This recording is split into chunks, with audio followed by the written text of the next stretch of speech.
The first item on this morning's agenda is being presented by Dan Parker. It is entitled, "The Blind at Speed."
A race driver from Salem, Alabama, Dan Parker. Not just any race driver, but a blind driver.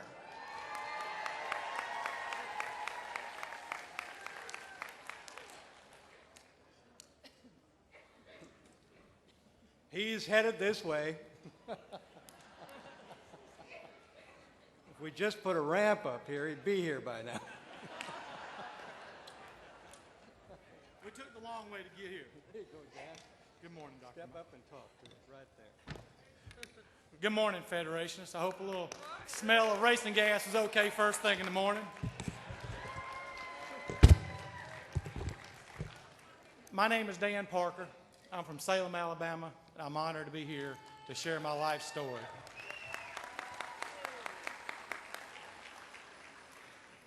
I look at my life as chapters in a book. Chapter 1 was before blindness. Chapter 2 is after. Chapter 1, I was born in Columbus, Georgia, raised by a race car driver. My father, still 70 years old, races today. In my adult years, I studied machine work, welding, fabrication, built race cars, motorcycles, all across the United States, Canada, and as far as the country of Qatar.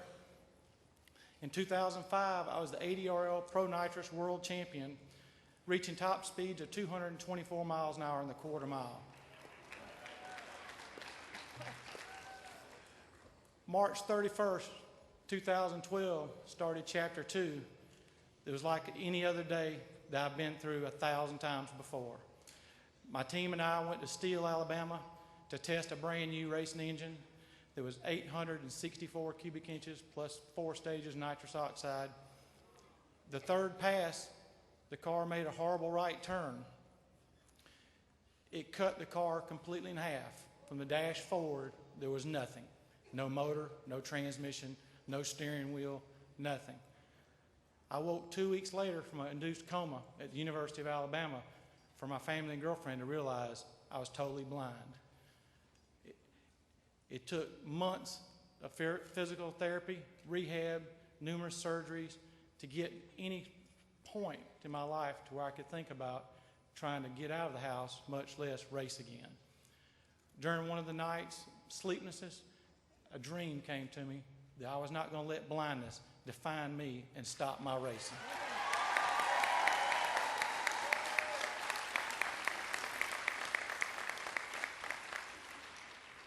I'd always known about the famed Bonneville Salt Flats, which is in Wendover, Utah, 120 miles south, 120 miles west of Salt Lake City, where men have been setting land speed records since the 1930s. Cars have been over 650 miles per hour. Motorcycles have been over 300. This was my new goal in life, to become the first blind man to race the Bonneville Salt Flats.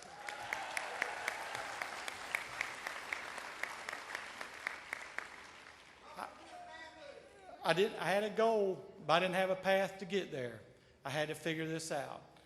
Through some research, I was lucky enough to learn about the Blind Driver Challenge, Mark Riccobono, and the program of the NFB.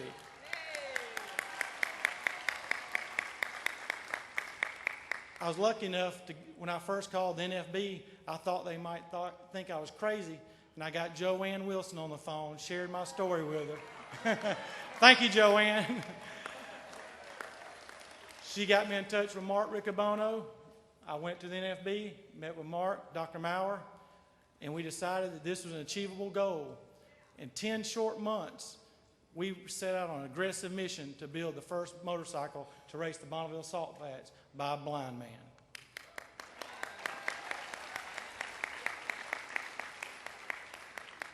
We started the project, and as any aggressive projects, a lot of friends and family asked me if I was crazy trying to get killed, and I tried to explain to them, this ain't about dying, this is about living.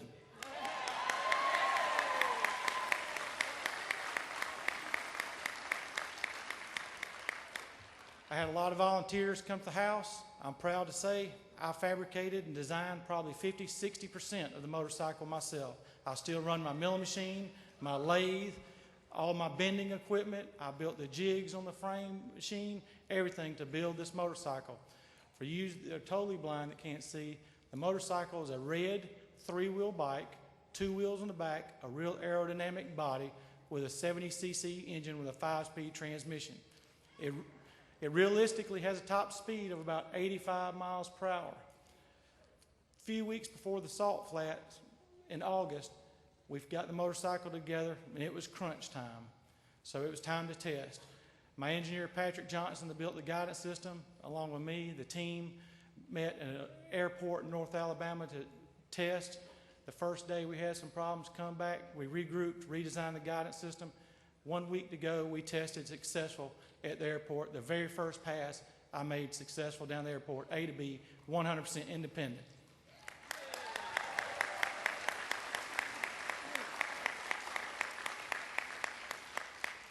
When we got to Bonneville, Mark Riccobono was there with us. We had to demonstrate our capabilities and to prove to them that blindness was not the obstacle that was going to stop us. The race officials were absolutely impressed with our entire team, our organization, how we went about it, the guidance system, everything, and they granted us permission to race the Salt Flats.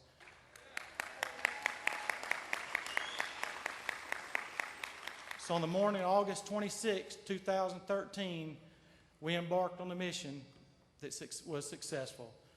At 11 o'clock in the morning, we made a pass down the Salt. The Salt is 10 miles wide by 20 miles long. So you have 2 miles to accelerate. I was on the short course, which is only a 5-mile course. 2 miles to accelerate, 1 mile average speed. I started off at mile marker 1, accelerated at mile marker 2. Between mile marker 2 and 3, I did not vary 4 feet from center with the audible cues that my guidance system gives me.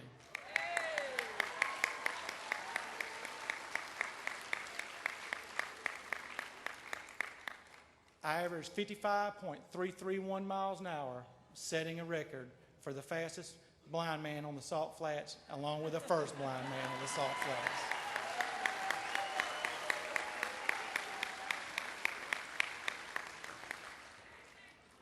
The night at dinner, Mark Riccobono, Bill Clapp, my team, everybody was celebrating, and we said to ourselves, this morning on the way to the Salt, we were saying we could. Tonight, we're saying we did.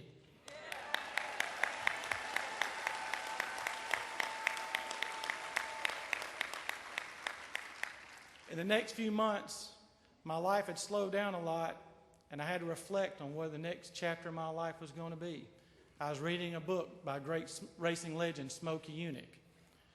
Smokey in his later days was a little depressed, the way his life had went, and was wanting to give up. His wife brought him home a picture frame with a message in it: a man without a problem to solve is out of the game. I think Smokey's wife put it in a picture frame because she knows us men, if she didn't nail it to the wall, we would forget about it. But if you think about that message, a problem to solve is a challenge. If you're out of the game, you're on the sidelines of life. So my current challenge is I'm at Louisiana Center for the Blind, receiving proper training. That's right,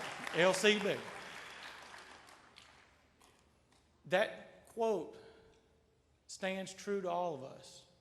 We all have a problem to solve, to better ourselves every day, to reach out to other blind members, to blind people, to prove to ourselves, prove to society, and help inspire other blind people the infinite possibilities that we have that's only defined by our personal self, not others. So when we leave here tomorrow and everybody starts heading home, I wish y'all would take that one quote with you. A man without a problem to solve is out of the game. And everybody here, we're going to stay in the game. Thank you very much. Now, we're going to show this off tonight. Sorry? We're going to show off the machine, yes? Yeah. Oh, You're going to tell people? Or am I? go ahead. One of us is going to tell them. Okay. Dan Parker here has this motorcycle. And he says, you can't drive it, but you can look at it. Yeah. He drives it. So where are we going to keep it to look at it? Where's it going to be? Mark? Back, from my point of view? From my point of view, it's the back left corner, which it means from your point of view, it's the back right corner. And it'll be there when? At lunchtime. Lunchtime today. You want to look at this thing?